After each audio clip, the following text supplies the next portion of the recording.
My name is Arianto Patunru, and I'd like to thank the team who put this event together: Catherine Whitney, Lydia Napitupulu, Tasarala, Fendi Biro, and Delila Pusparani. We acknowledge and celebrate the first Australians on whose traditional lands we meet and pay our respect to the elders past and present. We are grateful for the support from the Australian National University and the Department of Foreign Affairs and Trade. 4 days ago, President Prabowo Subianto was sworn in as Indonesia's 8th president. He also has announced his cabinet, and today we are going to discuss some economic challenges that the new government is facing. For that, we have invited 8 ANU Indonesianists. So we'll talk with Dr. Rini Astuti, Dr. Aju Resosudarmo, Dr. Nurina Merdikawati, Dr. Sarah Dong, Professor Hal Hill, Professor Blane Lewis, Professor Budy Resosudarmo, and Associate Professor Firman Witoelar. As usual, we will have question and answer session after the talks. But if you want, you can write your question anytime on the Q&A box, not on the chat box. We will attend to them after the presentation or whenever I see fit. You can also ask verbally and later on. And finally, please also kindly respond to the little polling on your screen. We need it to improve our series. Thank you. Because, as I said, this is mostly economic perspectives. So I'm going to start by calling Hal to set the scene. So Hal, economic performance is quite good, but could be better. Agree? Yeah, terima kasih dan setuju. Just to say at the beginning, every time I've arrived at Jakarta airport, the taxi driver always says, ini zaman yang sangat menarik. But when it's happened 70 or 80 times, you realize that's a permanent state of affairs. So I'm going to make 3 very quick points about the economy, recognizing that everything is infinitely more complex than what I'm discussing. First point, Indonesia's economic performance and condition is actually not too bad. Prabowo is inheriting an economy in relatively good shape, but it could be better. It could be better with reforms and the sort of discussion we're going to have today. Second point is a key reason why Indonesia's condition is relatively good is because it's been a prudent macroeconomic manager. And I'll discuss that a little bit as I proceed. Third point is to say that Indonesia continues to be very hesitant about globalization issues, and it could do better. It could maximize opportunities from being a bit more assertive in the global economy. Okay, let me just briefly explain those points, if I may, Acho. Sure. So just briefly, economic performance, Indonesia globally actually looks pretty good. If you survey the developing world, the situation for most countries is actually very gloomy. China's slowing down. Most of Africa is in the doldrums. The major Latin American economies are performing poorly. So although Indonesia could perform better, and if I may say so, I think the 8% growth target is extremely unlikely.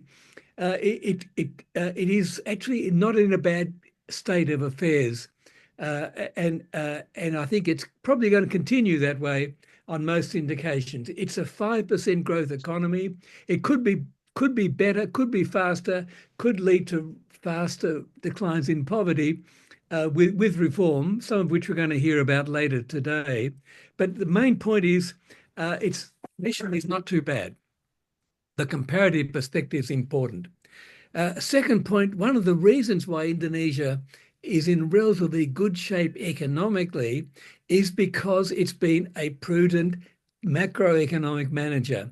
Now, macroeconomics is boring to everybody but economists, but the key point is that if you get macro wrong, everything else goes wrong. You have to go to the IMF, or you have to go to Beijing and beg for forgiveness, and it's not a pretty set of affairs. So Indonesia's managed its macroeconomy pretty well since more or less the late 1960s. It's only had one really deep economic crisis, that is the Asian financial crisis, putting aside the COVID pandemic period. Now, the really good news in the new cabinet is that the two key figures in Indonesian economic policy management in recent years are still there. That is the venerable Dr. Sri Mulyani as finance minister and Dr. Peri Warjio as Bank Indonesia governor. Of course, Peri is not a cabinet appointment, but Bank Indonesia seems to have been left pretty much untouched. So that's the good news. Indonesia's debt is pretty moderate, certainly by international standards. Now, having said that, Indonesia has pretty serious fiscal problems. The government has almost no fiscal space to do anything, with a tax to GDP ratio of 11%, and most of it already pre-committed on expenditures. The government has very little room to move on almost anything, as we're going to hear later in the discussion. So it makes sense for President Prabowo to set an ambitious tax target. Indonesia needs a lot of public goods which have to be funded by public revenue. The key question is whether these ambitious tax targets are going to be met. My sense is that unless there's fundamental change, they won't be met. Dr. Sri Mulyani has three very able assistant ministers, all of them well known in different ways. But there have been so many tax initiatives in the past that have not materialized in much. Unless there's a fundamental change in fiscal policy, I don't see much scope for improvement. The government has a bit of room to move. It can cut out fuel subsidies and other wasteful subsidies, but it's stuck with this fundamental conundrum, I think, on fiscal policy. I would also be very cautious about raising the fiscal limit, the 3% to GDP limit. It's true Indonesia's debt is not that high comparatively. In fact, it's very low, but this misses the key point, as made by our eminent friend, Dr. Hatip Basri, that if you look at the Indonesian public debt relative to the tax ratio, the debt service ratio, Indonesia's debt isn't all that high. There are also plenty of contingent liabilities and unfunded liabilities in the budget, in health, in pensions, and in the state enterprise sector. So that's my second point. The macro story is reassuring, but there are some big challenges. Third point I want to make, and this is a point which could be made more effectively by our distinguished chair, Pak Acho. Indonesia has always been hesitant about globalization. Maybe that's understandable after centuries of colonial rule. And you have to be careful about how you become an open economy. For example, you do have to control volatile short-term capital flows. But the key point is that Indonesia is missing out on a lot of globalization opportunities. We're in a world of China-US economic and political turbulence. Most investors now still recognize China as being the dominant economy in East Asia, but they're also looking for a China plus one strategy. Where's the plus one? It could and should be Indonesia with the right policy environment, but by and large, it's not. It's that China plus one investment is going to countries like Vietnam and even India. So Indonesia is missing out. It's missing out on a lot of employment opportunities, for example, in these vast global production networks, which account for more than half of intra-East Asian trade. More good jobs would be created if Indonesia participated more fully in these production networks. the way, for example, Vietnam is doing it. Who would have thought 20 or 30 years ago we'd be saying Indonesia can learn from Vietnam, but currently it can. So I think there does need to be a rethink of trade and industry policy. Not really clear in the current lineup whether that's going to happen. In fact, it looks rather improbable. But the strategy of hilirisasi, downstreaming, the strategy of going for local content ratios and local value, increased domestic value added in this globalized world is almost certainly counterproductive. Terima kasih, Acho. Let me stop there on the last point that I mentioned. Any questions can go to our distinguished chair because he's written a lot about it. Terima kasih banyak and looking forward to the other presentations. Thank you so much, Pak Hal, for the nice scene setting. So from macro and national level observation, I'd like to go to subnational now, and I'm looking at Professor Blane Lewis there. So Blane, I'd like to start with Prabowo's views on decentralization. What is your observation? Yeah, thanks very much, Acho. Yeah, I mean, I work mostly on decentralization issues, the government's regional autonomy program, intergovernmental fiscal relations, local public finance, and political economy constraints on the efficient operation of decentralized activities. I think most of us in this area think that Prabowo is not particularly happy with, or it is not a keen decentralized governance kind of guy, right? I mean, he's sort of a top-down, more centralized governance sort of person. This is sort of what we know of him. So in general, with Law Number 1 of 2022, the government embarked on a program of sort of re-centralizing a lot of local decision-making on taxing and spending and service delivery. And we certainly wouldn't expect Prabowo to fight that, right? So the question is whether he'll want to push that re-centralization forward even more aggressively or not. That's kind of hard to say. My view is that he's not particularly interested in the details of local government spending and service delivery, at least not in the same way that Jokowi was. Jokowi, as a former mayor of Solo, had a very keen interest in decentralization policy. Prabowo probably not, at least to the same extent. So besides that, I think I'd like to highlight two issues which are related to the decentralization program. One is local direct elections. We know that Prabowo is not a fan of direct elections at the local level. At least he wasn't. In 2014, when the DPR issued that law rolling back direct elections, that was pushed hard by Prabowo. And SBY stepped in at the last moment to reverse that decision, with which Prabowo was fairly unhappy, one understands. So the question, I guess, is whether he would want to engage on that issue again.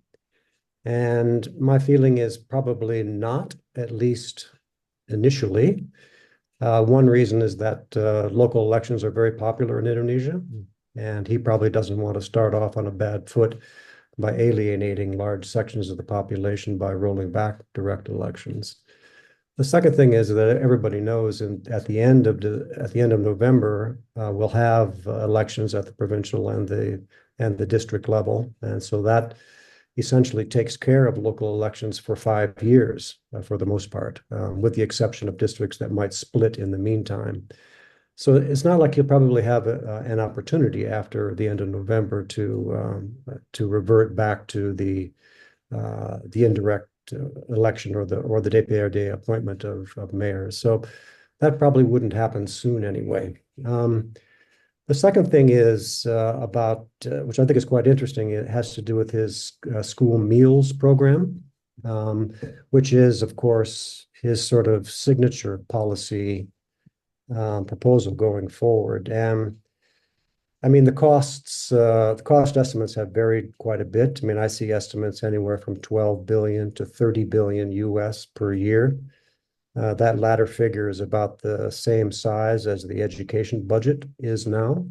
So that's a lot of money. The first year, I mean, next year it will be small. He'll start small with pilots, but eventually roll it out. But in any case, what we know from the program design so far is that it's a very centralized approach. I mean, the central government looks like it's going to pay for everything, and the logistics will be arranged by a new institution at the central level, setting up the kitchens and transporting the food as required, etc. So it may be useful to contrast that approach with the approach that India followed, which has a similar school lunch program. It was, in fact, much cheaper than the one that Prabowo is bandying about. It was only 6 billion per year. And I mean, okay, that's quite a bit cheaper. There are many reasons as to why it is cheaper. One is that Prabowo intends to feed, apparently, all students from SD all the way through SMA, along with pregnant women, whereas the India program was just focused on primary education. But another key reason why it was cheaper is that the India program was more decentralized in nature.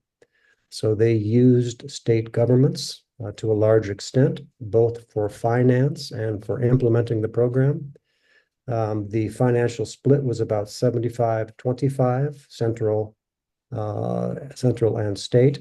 And then the central portion was also financed to a large extent by NGOs.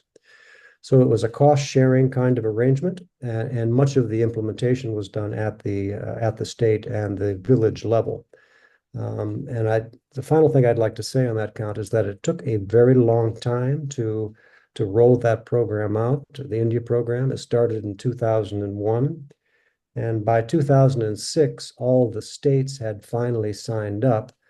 But it wasn't until just recently, like 2021, if I'm not mistaken, or two, that all schools were included in the program.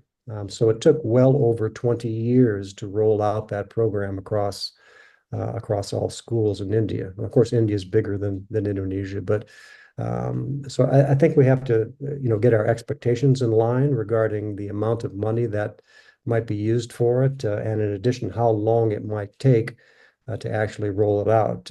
Never mind the impact, which is a whole nother story, which we could discuss if people would like. But let me leave it there, Acho, and I can take up questions later if anybody has anything. Thank you. Well, thank you so much, Blane. It's very interesting, actually very fascinating, the comparison between Indonesia and India in terms of the school meal programs. I'd like now to move to, broadly speaking, sustainable development, right? And I think I recall Hal mentioned a signature policy from Jokowi, which is hilirisasi or downstreaming. And I'd like to call Rini, Dr. Rini Astuti here as an expert on mining and also hilirisasi. What do you think, Mbak Rini, about how does Prabowo's government plan to continue Indonesia's downstreaming policy, and what challenges do you think does it face? Yeah, thanks, Pak Acho. Well, I think continuing to Pak Hal's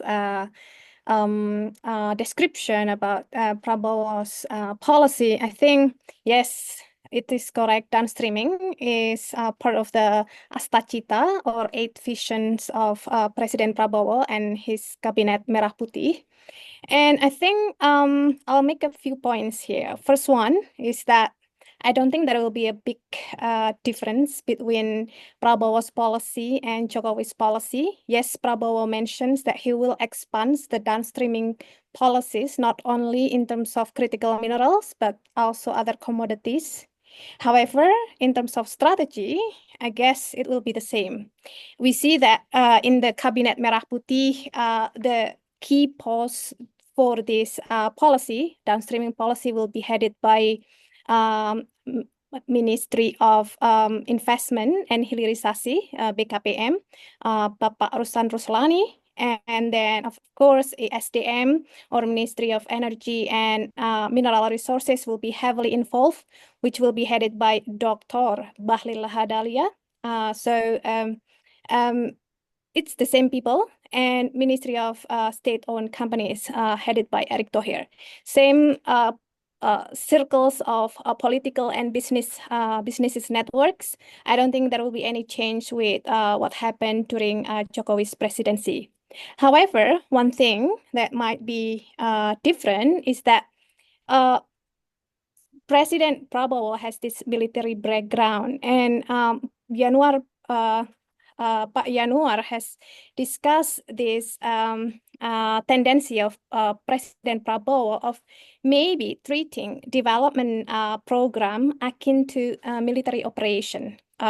Yanuar Nugroho discussed this in his article published in Fulcrum, and he said that this style of development is already apparent in Prabowo's approach towards the free lunch program.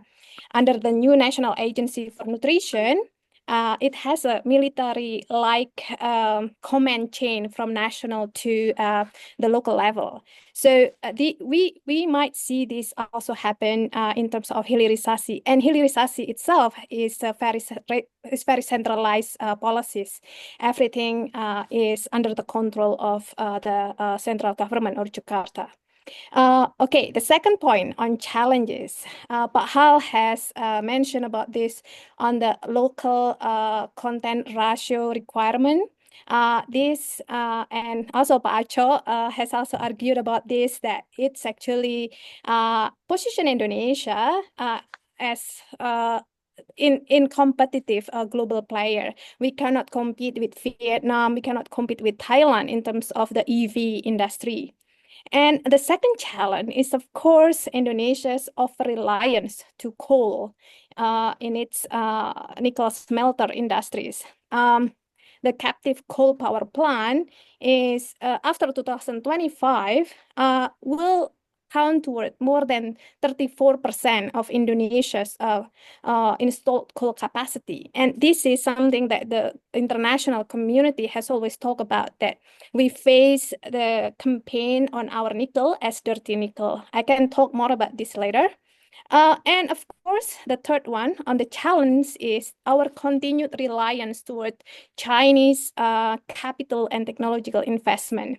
This has make us increasingly isolated in terms of the rest of the global market supply chain. So yeah, I think President Prabowo has to have strategies to address this. Thank you. Thank you, Rini. You mentioned a little bit the impact of this hilirisasi and the environment, but let me move to Mbak Dayu, who works on this issue, especially on forest, land use, and the environment. Mbak Dr. Aju Resosudarmo, Mbak Dayu, let me start with asking you, what are the issues with respect to these factors, forest, land use, and environment for the new government? You're still muted, Mbak.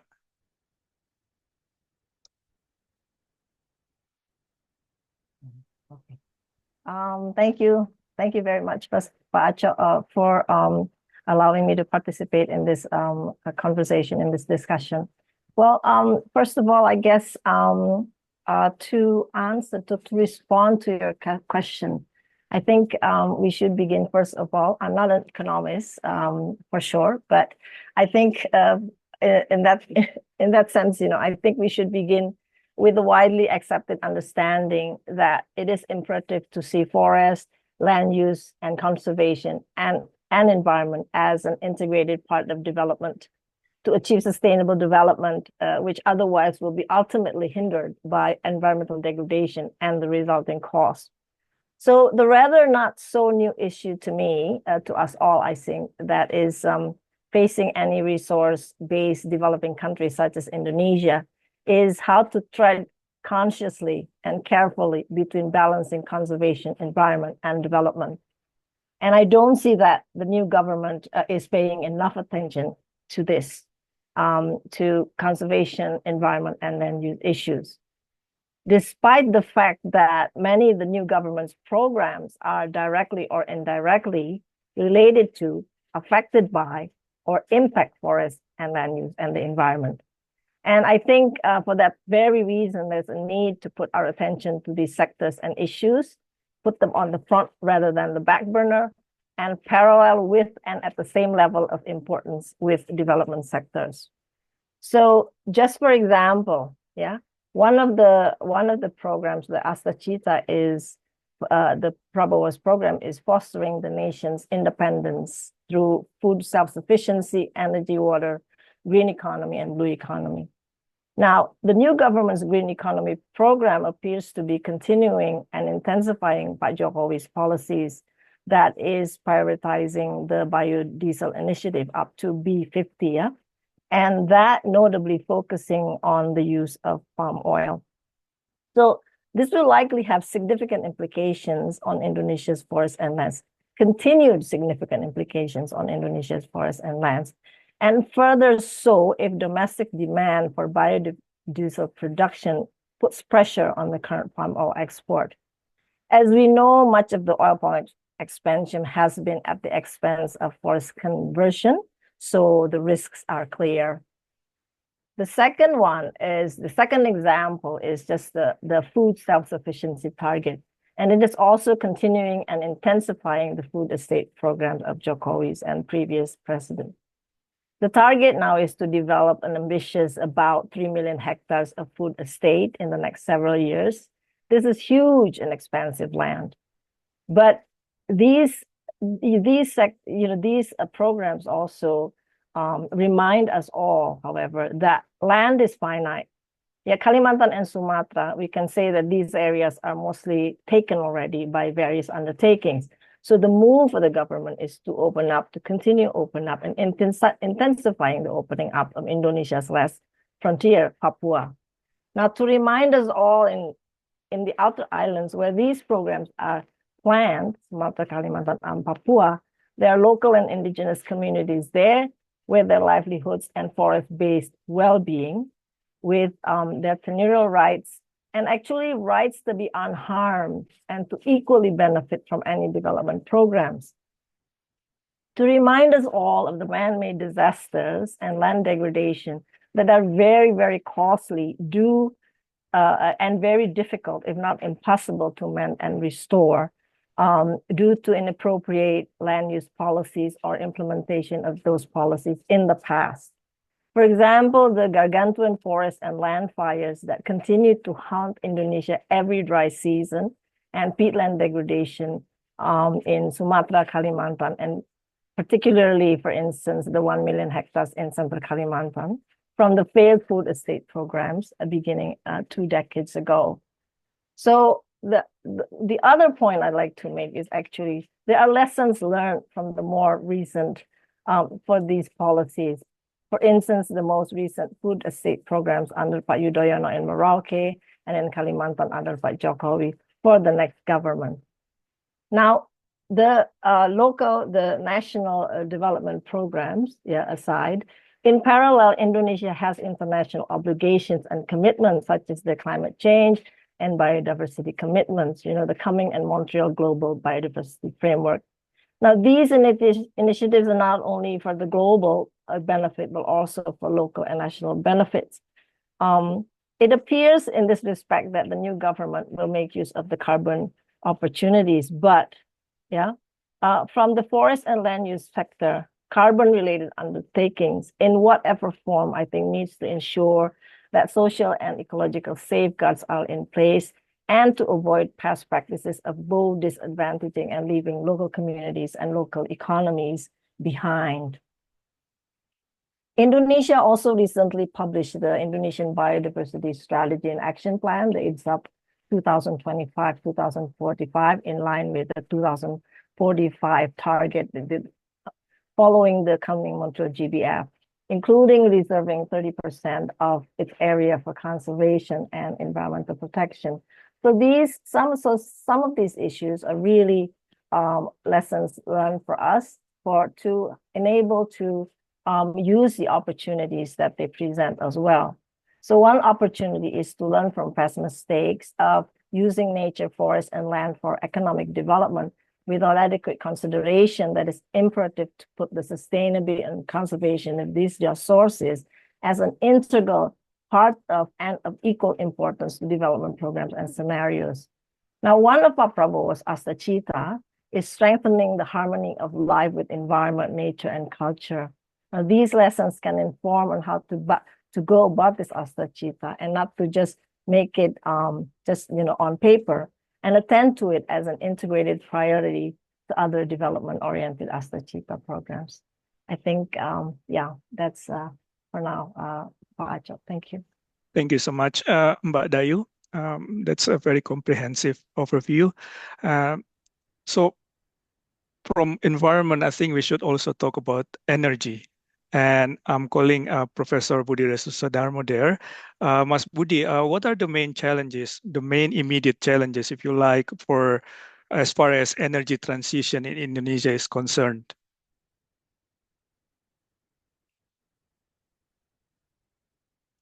You're still muted, Mas. Thank you, Pak Acho, for that question. First of all, I would like to remind everyone in the audience that Indonesia has this commitment on reducing emission, in which significant of that commitment is on the energy sector. It's almost as big as the Indonesian commitment in reducing emission from Volu. The main difference between Volu and energy as the economy growing. Sorry, Mas, for the interest of the audience, what's Volu? Volu is forest, land use. Land use and land use, yeah. So then the main difference is that while Volu could naturally reduce if it is becoming more difficult to cut forests, but energy will keep growing, and it will keep growing higher than the economic growth. And when we look at our situation currently, our energy transition has been very slow. We cannot match up the transition that's happening in Vietnam, India, China, and we even cannot fulfill our own target. For example, 23% renewable mix in 2025 or 25% in 2030. On top of that, energy transition should be just. So to make sure that this transition mostly would not burden the low-income people. So that is a background that the current government has to achieve. Now, what are the main challenges? Well, there are a lot, but I would like to focus on two, and this is very really my opinion about the challenge for energy transition in Indonesia.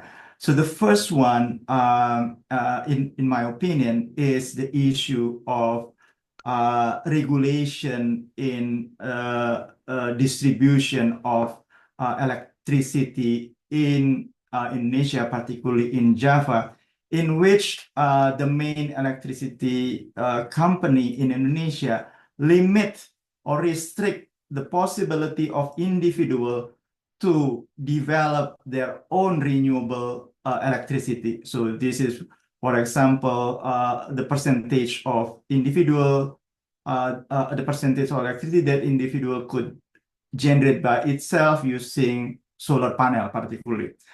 Second is that also in this distribution issue, the absence of feed-in tariff, yeah, which is a big incentive for individual to convert their source of electricity to renewable, and also restriction on power billing. So for me, number one is the issue of distribution. Number two, yes, there is an issue of phasing out coal power plant. So if I was asked what in the short run that we need to do, number one, I would suggest that reform a national electricity distribution policy, allowing individual to develop their own renewable electricity generation. What I mean, mostly solar panel, and then develop improving the grid to be able to implement the feed-in tariff, improving super grid between island.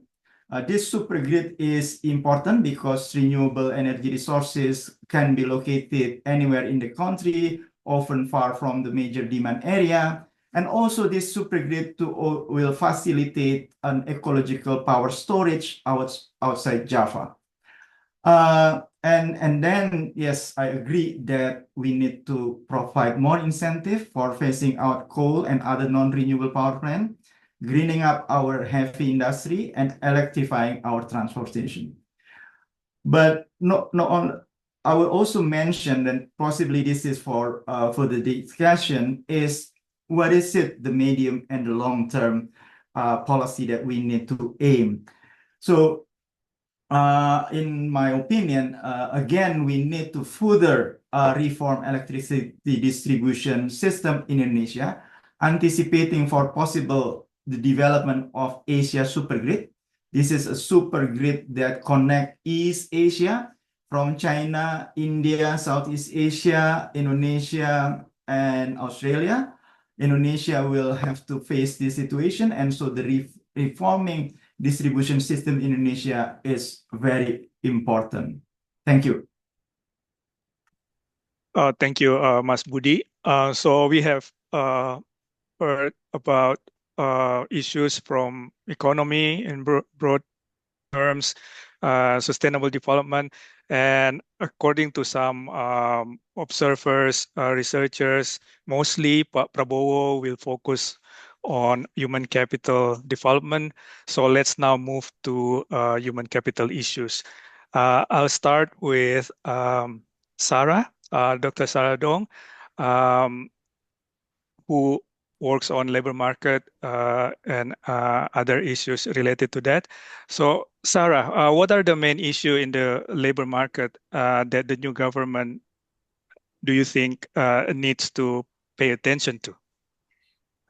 Thank you, Acho. I think there are a lot of issues, and I see Chris Manny in the audience, so I think he probably can add quite useful comments as well. But the one thing I want to bring, I think, attention to the new government is the youth unemployment.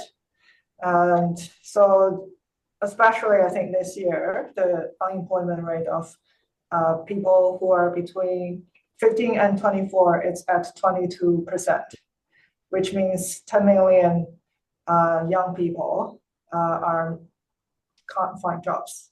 So that's quite a huge problem, and it's very visible in media. And I think it has not only economic implications, but political implications as well.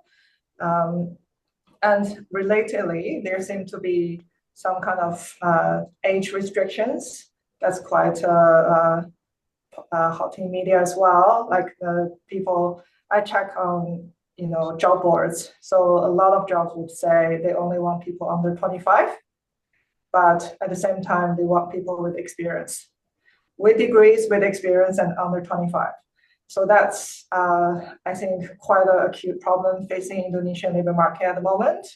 I work a bit on gender, and I think especially for women, this will be quite a big problem if there's age restriction, and for Indonesian context, women tend to get married earlier. And from my research, there also, if you look at generational change, the new generations, the very young people are also getting married earlier than previous generations.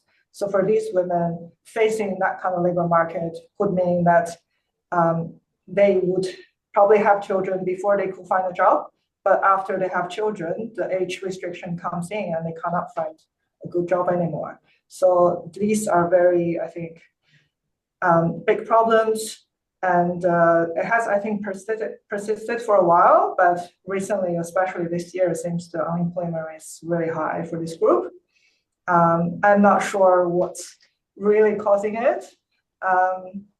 But in terms of policy, I think the government stance on this wouldn't really fully agree. So a lot of government policy discussion on this problem is around skill mismatch. And from my impressions, they're trying to say we have too many college graduates, basically. We should shift our education to vocational education because there's more demand in those areas. There could be some merit in that, but from my perspective, I don't think in the long term that should be the strategy for Indonesia, especially from a human capital point of view. In my opinion, I think the government should focus on other areas. First of all, ultimately, job growth is driven by economic growth. So without talking about economic growth and just saying, there's skill mismatch and we need to address these issues, it's kind of, I think, missing the big picture. So as Hal said, higher economic growth driven by investment, driven by better trade policies, driven by better business environment would mean higher job growth and job creation. You can see that in the world, but you can also see in Indonesian history, when there's higher economic growth rate, there's more jobs being created.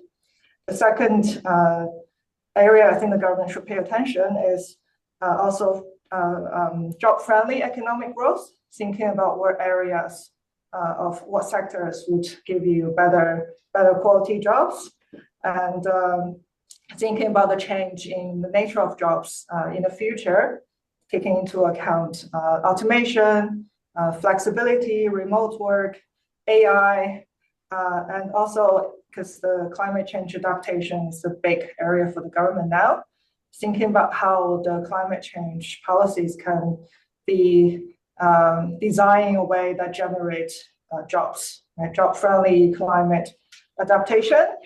And the last area I think the government can maybe make a difference is job matching services.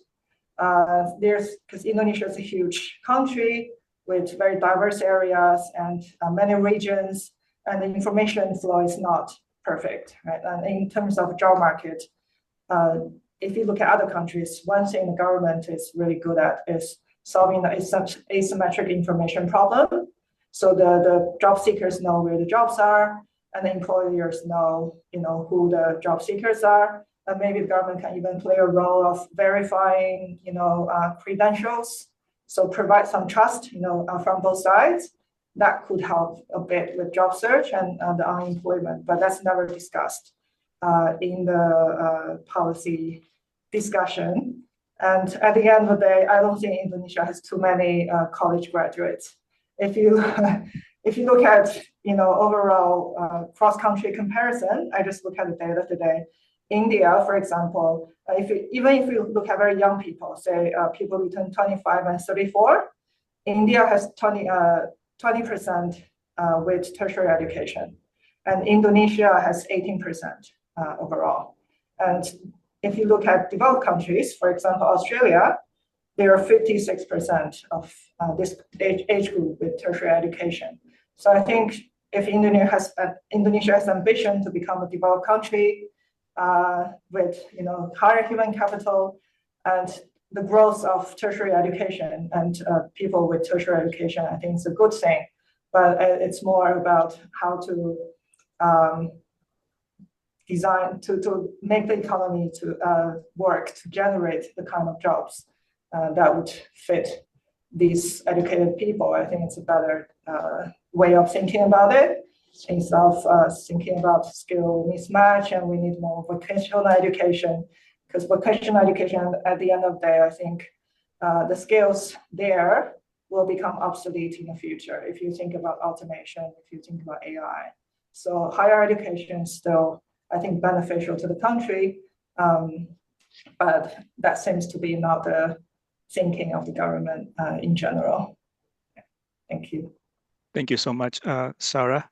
Very comprehensive. And let me extend those points to the issue of social assistance. And of course, the expert in the room is Dr. Nurina Merdikawati. So, Dika, what do you think of the social assistance program under Jokowi, and what aspects do you think it should be improved upon by Prabowo. Thank you so much, Pak Acho. And I think I'll just start by giving the audience a bit of context where Jokowi left us. So in Indonesia, poverty rate during his term declined from about 11.25% to 9.36% in 2023. And during Jokowi's term, we also saw unprecedented welfare distribution, where he had key programs targeted to the poor people. So we're talking about PKH, conditional cash transfer, Sembako, or its previous name BPNT, which is essentially unconditional cash transfer, provided more regularly.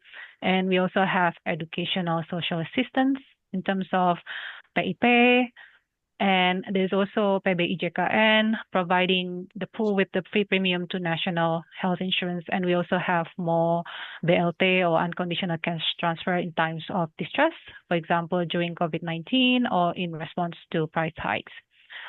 So the resources allocated to the social assistance programs grew a lot. For the key programs, the budget really doubled in real term in the span of 9 years.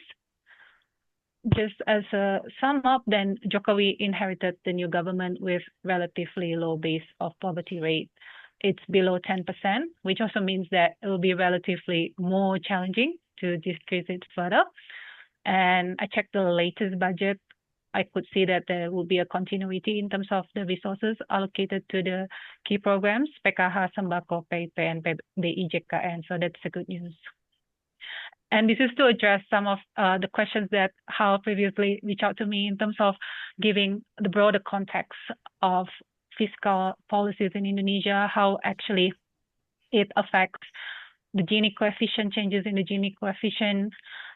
So despite what we understood, it's a lot of programs targeted to the poor, but in terms of changes in the Gini coefficient is actually relatively small, especially if you compare with the other countries in the middle or higher income countries. And of course, for this theme, I'll just focus on social assistance in terms of how the new government can do it better. So I think I'll just focus on 3 key points. The first one, if you think about working with the resources that we have, how do we do it better? So first is making sure that these social assistance programs really go to the people in need. In the context of Indonesia, mistargeting is still widespread. For example, when we think about who should be the recipient of PKH, so if we think about the poorest households in Decile 1, they are the poorest 10%. Of course, we expect everyone in the poorest 10% should receive PKH, but that's not really the case. From the data that we have, only less than 30% of the people in the poorest 10% receiving PKH. So there is exclusion error. On the other hand, we could really see that the households in the upper deciles, they're receiving PKH, which they shouldn't really have. So the problem of inclusion error is still there. And this applies to other programs, PBIJKN, Sembako, and also PIP. So in a way that better targeting mechanism is important, how given the existing resources, we can channel them better to provide that to the households who are really in need. So that's the first thing that should be improved by the new government. And the second thing, with better targeting, how can we make sure that the households who really need the social assistance, they get a wide range of social assistance programs. So think about it as a complementarity of social assistance programs. So if they are PKH households and they have school-age children, by right, they should also receive the educational cash assistance for the children. But in reality, is it the case? Not very sure about that. I don't think that that's the case. So,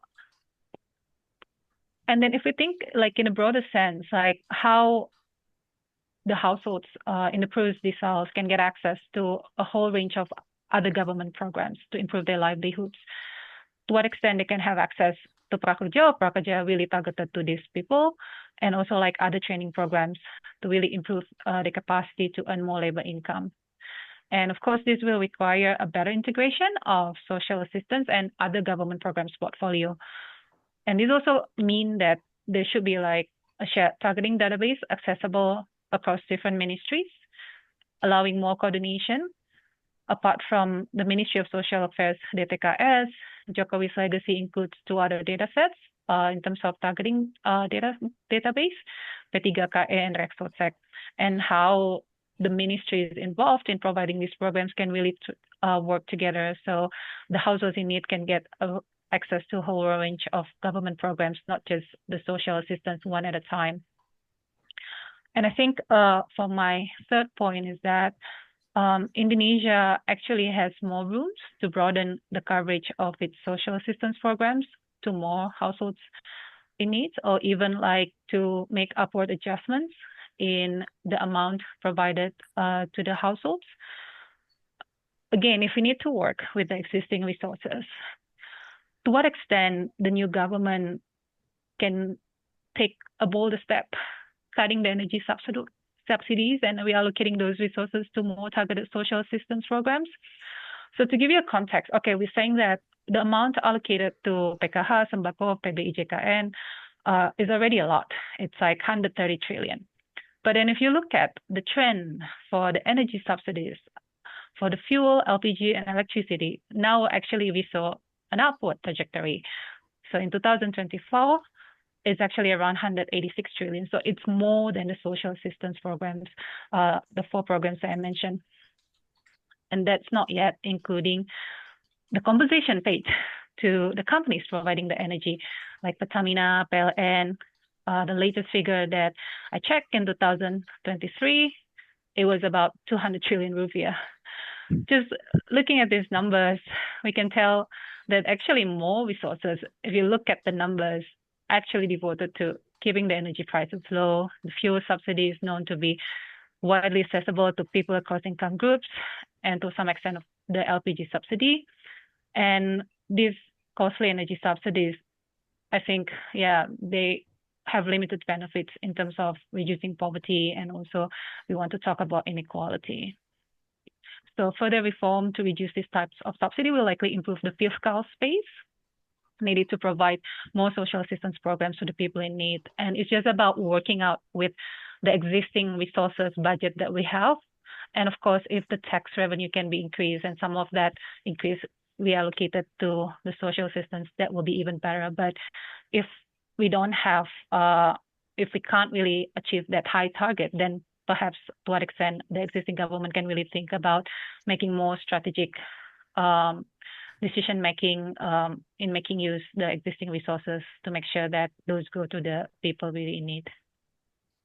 I think I'll stop there, Pak Ajo. Okay, thank you, Dika. Very interesting, although depressing, yeah. Well, thanks again. So now let me turn to Dr. Firman Witoelar. As noted, Firman, we observed that President Prabowo seems to be focusing on human capital. Do you think this is reflected in his programs and choice of ministers? Thank you, Acho. Yeah, we heard that a lot, right? Prabowo is the human capital president. Jokowi is the infrastructure president. And if you look at the Astacita, there's, I think number 4 is focusing on human resources, human capital. But I think he also have this announced the priority program, the quick wins program hasil terbaik cepat, 7 of them, and at least 4 of them is closely related to health. So the first one is obviously the flagship program, the makan bergizi gratis that Blane has discussed, and which will be under the National Nutrition, the new agency. But of course, it's meant to be, it's related to health. I mean, it's expected to have,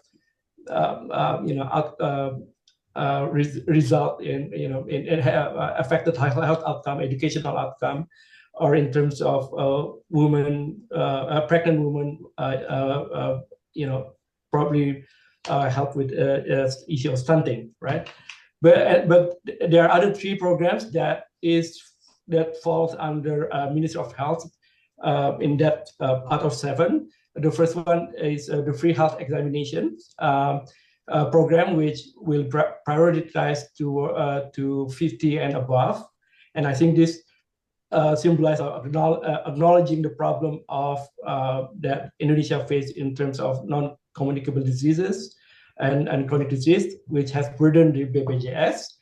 And this highlight the importance of promotion, of screening, and all that. And also importantly, put the focus on primary health care, which is sort of it is the focus of the health transformation that is being done by the previous Minister of Health under the previous administration, which is the same minister, right? So, and we also have a program that expand healthcare facilities, hospital construction in remote areas, highlighting the issue of unequal distribution, and also on tuberculosis. Again, and all these are budgeted very much. We budget much lower than the Makan Bergizi, right? But it's again probably highlighting the issue, the need to address one of the top 10 causes of death and disability in Indonesia. Now, the minister and vice minister are the same, Budy Sadikin and Dante Harbuono, which means that we expect a minimum disruption in terms of continuing this program, which I think again probably signal the Prabowo's focus on human capital. And the other, I think, of 7, the other 2 are related to schoolings, also human capital related, physical infrastructure, and the last one will be on, I think, is on Lumbung Nasional, that has to do with food security. So that's its 100 days focus, right?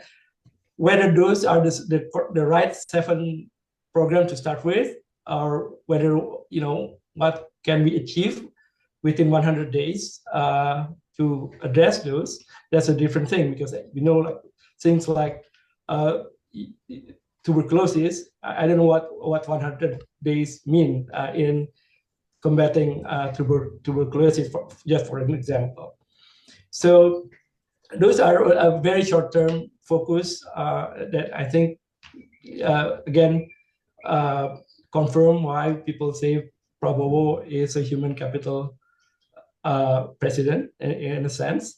But again, we go back a little, taking a step back on the overall issues of the health sectors, then we will face a long laundry list of old issues that some of them are being addressed, and emerging issues in health, and I can talk about that in the discussion. Well, thank you so much, Firman. So thanks everyone. Thanks our colleagues. 1 hour. That's really great. We have 260 participants, and I've seen some questions already there. But let me ask if some of them actually want to ask them directly. So I'm seeing Ross and Terry's name there. Ross, do you want to speak directly? If we can open the microphone for Ross.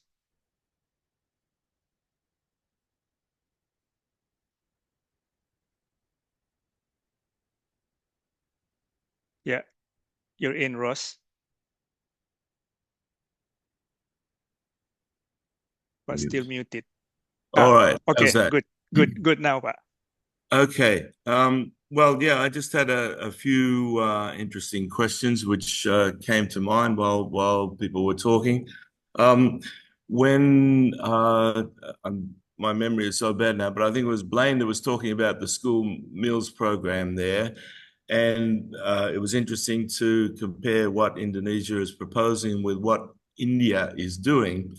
But I would have liked Blane to tell us a bit about what purpose is actually intended to be served by that school's meal program. I find it difficult to see that it's going to serve any useful purpose at all. There was a mention just a moment ago of the problem of stunting. Well, this program is not going to do anything for stunting, because I think that requires making sure that little kids or even kids in the womb get well fed. But by the time they're in school, if they're stunted and it's too late.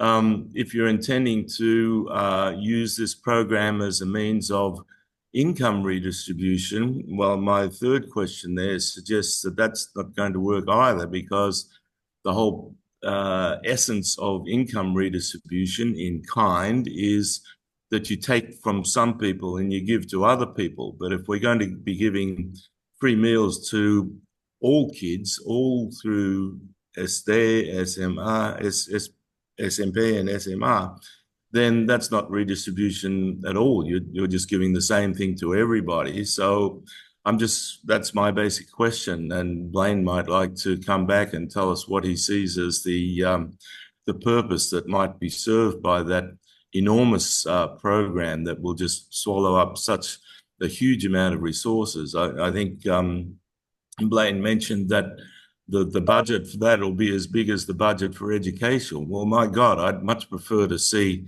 useful investment in education rather than giving away consumption goods, which have no permanent benefit as far as I can see. And the other thing, my middle question there was about Budy's presentation. I really question the wisdom of Indonesia backing away from exploiting its coal resources.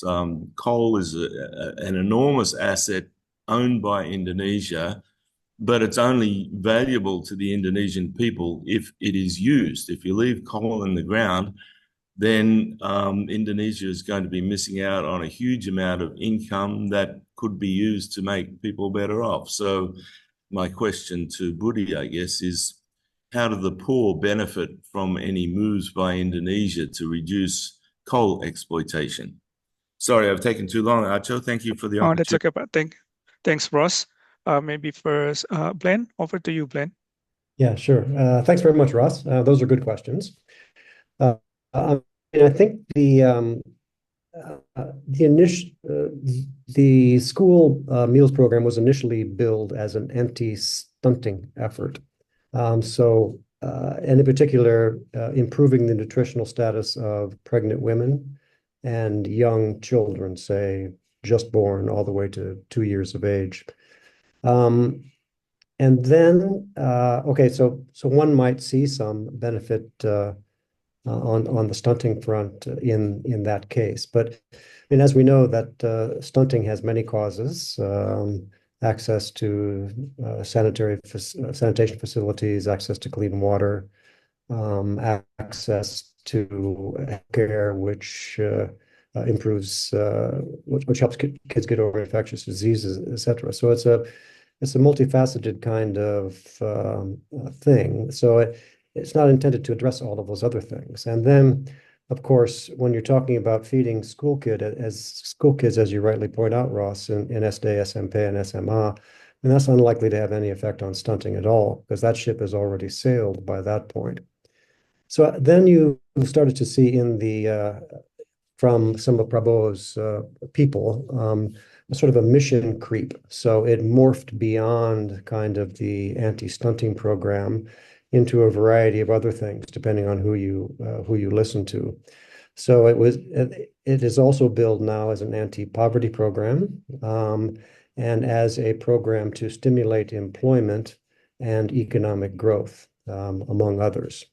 So the general idea is you have to build all these kitchens across the country, and you have to staff them, and then you have to hire people to transport food from one region to another when they don't have the kinds of food needed to make the meals, right? So now the whole thing has kind of gotten out of hand. It's intended to do everything under the sun. So I think what needs to happen is that government needs to, Prabowo and his team need to focus on something a little bit more specific. Because like it or not, at the end of the day, there just isn't going to be enough money to implement the whole thing. There's no way they can double the education budget under current resources.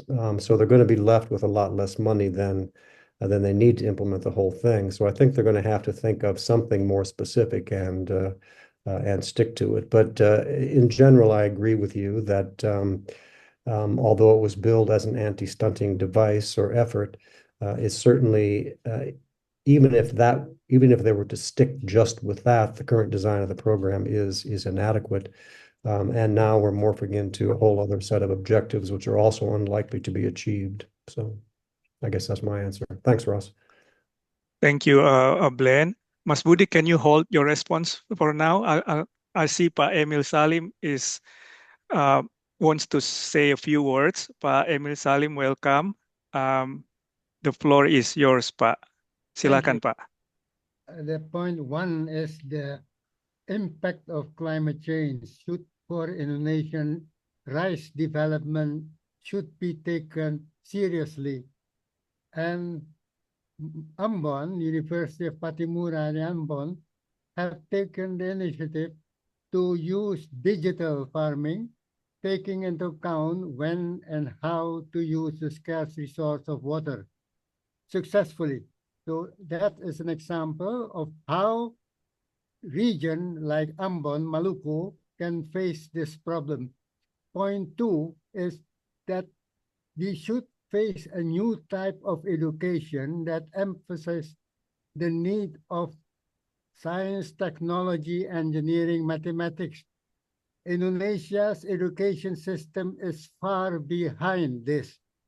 So all efforts of development in the future till the year 2000 needs that we move from a type of conventional education and a new type of approach in order that our students, the young that are facing the year 2045, will be able to make use of the technology to face a new type of system which is affected by climate change. Thank you. Thank you, Pak Emil. Now over to Mas Budy. Yeah, thank you for the question. So I think that one thing that we need to understand that this shift toward renewable is not only, yes, it is because we would like to reduce emission, but also the market is already suggesting us. So the cost per kilowatt hours for solar at the moment is between 3 to 4 cents, which is lower than coal. That's still 6 to 9 cents per kilowatt hour. So the problem with Indonesia is actually we just stuck with the coal that has been recently, a lot of them has been recently refurnished and built. And so their timeline span will have to be to get their investment back. It's more than 30 to 40 years. So Indonesia problem is right now it's because we are stuck with the existing coal, not because of the market. So and so if we're not pushing ourselves to switch to renewable, we have this opportunity cost. Yeah? The fact that we have to pay electricity more expensive than those who are able to transfer into a renewable. And renewable are plenty in Indonesia if we consider floating solar, because a lot of seas in Indonesia are not in an open sea. And so floating solar can be built throughout the country. So that's something that I think it is important that people need to know. And thank you, Dika mentioned about energy subsidy. I think that also need to be handled quickly. Thank you. Thank you, Mas Budy. Next, I see Pak Terry Hal. Terry, do you want to speak directly? Yes, thank you. Yes, go ahead, Pak. Thank you for all the papers. It's really good to have such a large panel discussing these things. My questions, two questions, are very specific. One is with regard to the stunting or school feeding programs and all of that. In Indonesia, for the past 30, 40 years, the BKKBN had some programs down at the village level with field work, wondering whether the new Ministry of Population and Family Development will still have field workers and whether they will be involved in this. And if so, what will be the relative responsibilities of the Ministry of Health, Ministry of Social Affairs, Ministry of Education, and the BKKBN? I just worry about a lot of duplication. And the second issue that I'd like to raise is the new organization of research through BRIN, the National Research Organization that has taken in all of the old Puslitbang. What will BRIN's role be in advising the government, and where do you see the possibilities of greater efficiencies of research in the government sector with this BRIN operation? Thank you. Thank you, Pak Terry. Can I call on you, Firman, and maybe Dika as well, if you want to add? Yeah. Thank you so much, Pak Terry. I think BKKBN has been leading, interministry team on stunting. There's also TP2AK, right, under the Vice Minister, but BKKBN has been and I think if just based on what the new ministers say when they appear on TV, it sounds like the new BKKBN minister's focus will still be on stunting. That's the main focus. So I think I don't know whether that's going to be true, whether that's going to be a handover, but it seems like that at the moment it seems that's what's going to continue. And also, of course, BKKBN have through their work to they also contribute to the updating of the social the DTKS, right, the poverty data. So I also don't know whether that's still going to that role is still going to continue. I don't know, Dika, or well, Dika, do you want? I don't think that I can add much. That's true that the cadres, the facilitators at the local level, they do really a lot of work on updating their own database. My understanding is the P3KE, and that's the go-to database that the Jokowi government focus on in order to eradicate the extreme poverty. And I think the question is, now we have so many databases, so which one that the new government will focus on in terms of, and what is actually the focus of the new government? Are they going to continue the eradication of extreme poverty? Because DTKS will not be that useful in that context. DTKS removed the welfare ranking, so it's going to be very difficult to really identify who are the households that they need to focus on if they want to really eliminate the extreme poverty. And I think there's also questions in terms of, now the new government has a lot of ministries. For me, like, I'm also curious how it will work, and then especially in the first few years, just thinking through in terms of how the new structure will be very different from the old structure, and then people will need to spend time understanding what the new role and responsibility will be. And I think my sense is just going to slow things down instead of like accelerating to get it done. So that's just my initial thought. Thank you, Dika and Firman. There are some other questions in the chat. There is one question from Ruth Nikki Julu, and I wonder if Hal can comment on this. So Ruth wrote, any comments on the implications of having the largest cabinet since 1966, and how might this affect governance and policymaking processes? What are the potential fiscal impact of maintaining such a large cabinet? Do you have a comment, Hal? Yes, thanks, Acho. And if I could make a broader comment in that context, and a special salamat siang to Ruth. I hope you're well. I was going to make a general point which links to what Ruth is raising. Standing back, what can we say about the political economy of the next 5 years? So this is speculative. It seems to me, looking at the cabinet allocations in particular and the composition, this is going to be a case of continuity much more than change. That is, the sort of political economy we've been accustomed to for more than 50 years, both the era reformasi and the Orde Baru, that is pretty competent macroeconomic management, but rather messy microeconomic management in trade and industry, in environmental policy, and so on.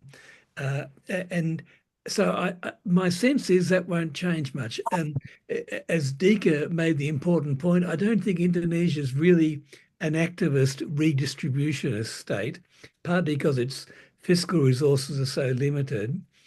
My sense is that environmental politics is going to be very complicated, as Dayu and Budy mentioned. And there's also a question we haven't talked much about, but whether institutional quality will improve.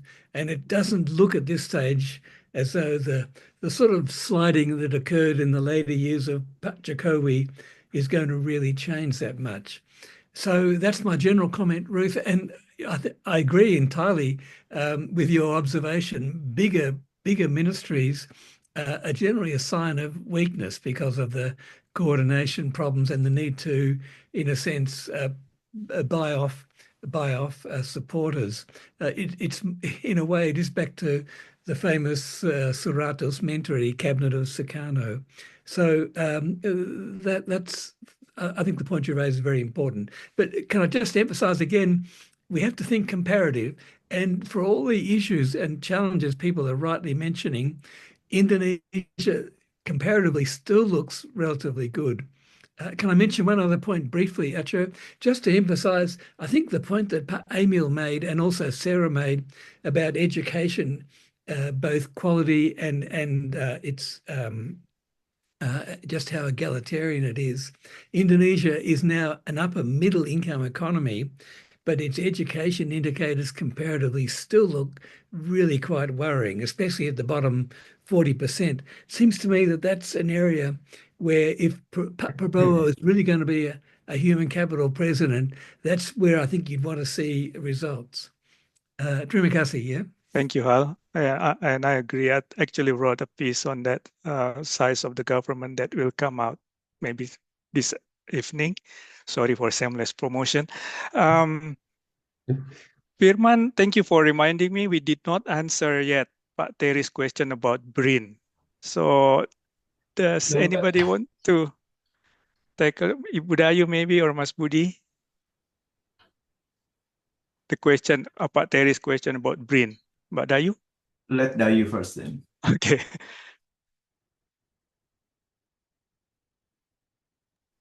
You're still muted, Mbak. Oh, okay. Okay. Okay. Thank you, Pak Acho. Pak Terry's question is, yeah, it's quite difficult actually to answer. But yeah, one of the things that have happened actually with the establishment of BRIN is actually abandonment of or disbandment. Effectual disbandment of skills and resources of the litbanks that are already very developed and have a lot of experience even from the 60s, particularly, for instance, the Ministry of Agriculture, the Litbang Ministry of Agriculture, who have done a lot of work, not only to mention a few, a lot of work on improving rice varieties, for instance. So that's an issue, and there's an issue there where so the last several years we have missed on. We have actually gone backwards in that sense, where a lot of research are not effective. But yeah, but we don't know whether they will be returned to the previous structure, lead bank in the respective departments, or whether it will continue to be under the Ristek now. Yeah, so it's only a perkiraan ya, Pak Terry. Thank you. All right. Thank you, Mbak Dayu. Mas Budy, you want to add to that, or shall we go to next question? Well, I just want to mention one thing. I think Terry's question is an important counterpart with what has been discussed about human capital, and so I actually welcome the fact that there is a Ministry of Tertiary Education and Research. Indonesia, as Sarah mentioned, need to increase number of people graduated from tertiary education. Yesterday, we just see a comparison between China and Indonesia. Number of China receiving a sarjana degree is much higher than Indonesia. And if you look at country like Taiwan, it's already 100%. So that part is an important. So that discussing more later on for the Prabowo team on how to improve the quality of research and tertiary education is important, because that's where innovation could come and improve the productivity of the country. Thank you. Thank you, Mas Budy. Question from Rizal Jagnanihan. I'm calling Mbak Rini to comment on this. So Prabowo was calling for downstreaming to all commodities in his inauguration address. Will this policy complicate Indonesia accession to some trade agreement front or OECD, CPTPP, and things like that, which demand institutional reform that contradicts some of downstreaming implication? For example, restricted capital flow, environmental degradation, among others. Rini, you have comment on that? Oh yeah, thank you, Pak Acho, and thank you, Pak Rizal, on the question. I think yes, for CPTPP and OECD, these organizations, they definitely promote free trade and they discourage export restrictions. So I think Indonesia's or Prabowo's downstreaming ambition will have, of course, create concerns for CPTPP and OECD, because this key concern can include that Indonesia's plan will undermine global trade rules and will create a potential trade disputes. I think going forward, Prabowo's cabinet will really have to work hard in terms of strengthening a bilateral agreement between key countries that have as well similar efforts in adding values toward their natural resources. And the second one is, of course, aligning the market is going forward is getting more stringent towards environmental and sustainability requirements. And this is the one thing that Indonesia's government is always getting challenged by the global society, that our products, either that is palm oil or nickel, are always seen as dirty. And we need to really work hard on that, and not just then treat this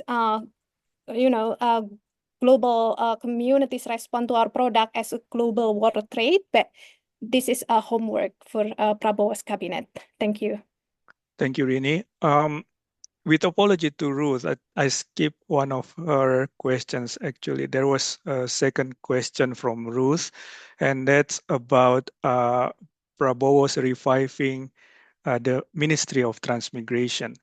I probably ask Sarah, what do you think of this new attention or interest in the issue of transmigration? Maybe you can see that from the perspective of labor market. I'm not sure. I can't really see from the labor market perspective why Prabowo wants to revive the idea of transmigration. I think existing research has shown it wasn't really successful in terms of either reducing regional inequality or increasing productivity.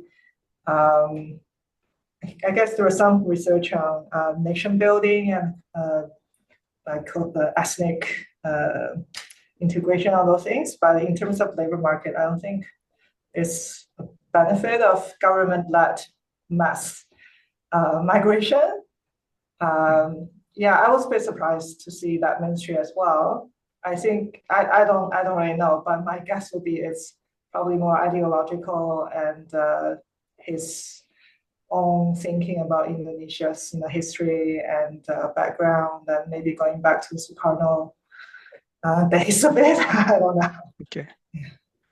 All right, thank you, Sarah. Next question is from Wicaksono Gitawan. This is to Pak Budy. Why are there many rejections on power wheeling in the discussion of RUU Rancangan Undang-Undang EBET, Energi Baru and Energi Terbarukan? I noticed that you mentioned power wheeling as well earlier. Could this be the way to accelerate renewable energy development in Indonesia, similar to that in Vietnam?